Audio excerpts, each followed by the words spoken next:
Well, we're back with some more development, some devlog footage here. So last time we were working on the colliders for the bottom floor of the house. Actually got a lot done. There's still a few more that I haven't done, but I definitely have a bunch in there. And then the other thing we were really trying to work on was the the visual instance of the pickup kind of clipping through the walls. And I had kind of like a weird solution where I was, kind of extending the player's collision with a cylinder, kind of like a spare tire around the middle, basically. And that was not really a satisfying answer to me for a couple different reasons. And so I was able to find actually a really nice little technique online. I will leave a link in the description to the video that I followed, but basically it uses the powerful concept of sub viewports to basically make it so that the the the pickup visual is basically being rendered by a different camera than the main camera.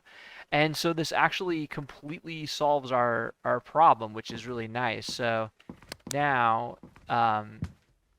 we can see that, no matter how close I get to these walls, I'm not going to have that problem of the flashlight clipping into them, which is really awesome because I was kind of worried about that because I liked the maneuverability of the character the way that it was. The player, like, when I had that kind of awkward extra collision shape, there were weird things happening, like, getting like just having some trouble navigating doorways and things like that. So, so that ended up being, I think, um, a really great solution. I was really happy to um, to find that. Now, one thing I will address is like the amount of light leakage going on, because a lot of these visuals are temporary right now. So there's all these kind of weird shadows being cast and things like that. Um, we're still working on building out the geometry of the mansion. So rather than worrying about light leakage right now, I figure I will wait till the mansion is at least more in a complete stage, and then we can kind of see where problems are, where they still are, and what we can do about them. But I'm really happy with this. But the only problem is there's one kind of weird thing that happens where if you full screen, um, then you can see that basically the sub viewport, it's not able to adapt with resizing the game. So we have to fix that. But I'm sure we'll be able to get to the bottom of it. But it's just one of those things that's just going to take some thinking to get around. But overall, I'm very happy with this solution. I think this is going to be much better, and I'm actually very happy that we got this breakthrough. So anyway, that is that. All right, just capturing some footage for my devlog here. Um, it's been a while since we've done a visual update, so I'm just gonna kind of show what we've done. So we started with last time. There's probably footage of the mansion, um, and we were kind of just what's sometimes referred to as white boxing or gray boxing, where you just kind of like block out the level to kind of get the feel for it. And then when you feel like the level feels right in terms of like the scope and the size and just kind of the just like all the different player movement things, then it can be at that point it can be a good idea to start bringing in some visuals, especially a game like this where the whole a huge part of the premise kind of rides on the atmospheric horror aspects of it, right? But if you bring that stuff in too early, you may end up doing a lot of artwork for no reason, you know. Um, so anyway, yeah, just I'll do a little tour around the outside here, and then uh, I guess we'll go upstairs. Actually, let's see what it looks like approaching it from. So the player, so they're gonna kind of roll up from here. So let's see. Just trying to figure out like where the player would start to see it. Maybe like back here. Also, what I did is I reduced the amount of ambient light from like the moon, in an attempt to try to kind of I don't know, just kind of make it a little bit darker. So you come in here, and then you turn the corner, and you approach from this way. I think this is starting to look pretty cool.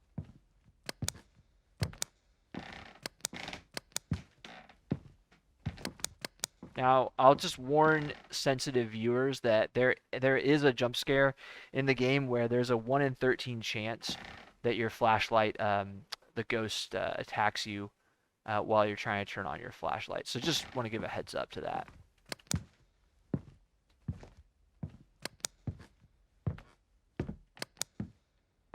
But yeah, so you're starting to see kind of more of the mansion. So one thing that I am doing is, one of the most expensive things in your games, especially 3D, is lighting. So what I'm trying to do is I'm trying to avoid having like an individual omni light for each an individual point light for each of these lanterns. I'm trying to kind of basically use bigger uh, kind of globe lights to try to kind of simulate the net effect of having these kind of like lantern lighting fixtures, and so as a result we get like, I'm kind of working right now, but like really fake looking situations like this where like clearly this is where the light source is, you know. So I have to research kind of like ways of getting around that. Um, but overall, like I'm pretty happy with some of the mood that we're starting to capture here. It's still early, but the other thing is the glass for these lanterns is actually just using an emissive material, so we're not paying for the transparency, because using transparency is actually a pretty expensive thing when you're talking about rendering. So you want to just be a little bit careful. Like I'm actually using a transparent material here to kind of cut out these kind of details here, and for that, like I like the way that that's kind of reading. But you know, I want to be careful with where we use transparent materials, because if you just start using them all over the place, you're gonna run out of you're gonna blow through your rendering times as far as how long it takes to render a frame. So, it looks like I can kind of hack my way up here. I'll have to check out those colliders. Um, but anyway, yeah. So this is kind of a good little tour of kind of visually where we are at right now with the mansion. And yeah, I think it's pretty cool. I'm starting to get some spooky vibes. I guess let's see if I can get that jump scare to happen here.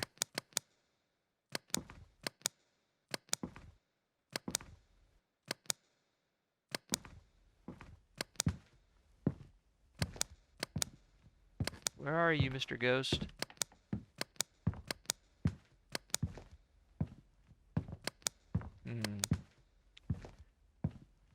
Also added some windows to the back here. But obviously the back needs a lot more treatment. It's kind of one of those things where, like, because the front is the first thing you see, you end up spending a lot of time there, and then so it's one thing I would say is just make sure you don't neglect certain areas of your environment. Ah, there it was. The ghost got us. So I think that's a pretty cool effect. The funny thing about that is I just kind of threw that in the game like on a total whim, and then Brian, our youngest brother, our sound guy, he was like, "Hey, I think I have a really good idea for a sound effect there for a cool jump scare." And so when he gave us the sound effect, it was like really intense, like way more intense than I was expecting. And so then I was like, wow, that's really cool. But we have to be careful. Um, I only wanted to trigger it like when you're inside the mansion. You know what I mean? Because the idea is that's where the ghosts can get you. And then, yeah, there we go. So, so yeah, so that's kind of a cool little atmospheric effect that we're going for. So anyway, um, yeah, exciting update.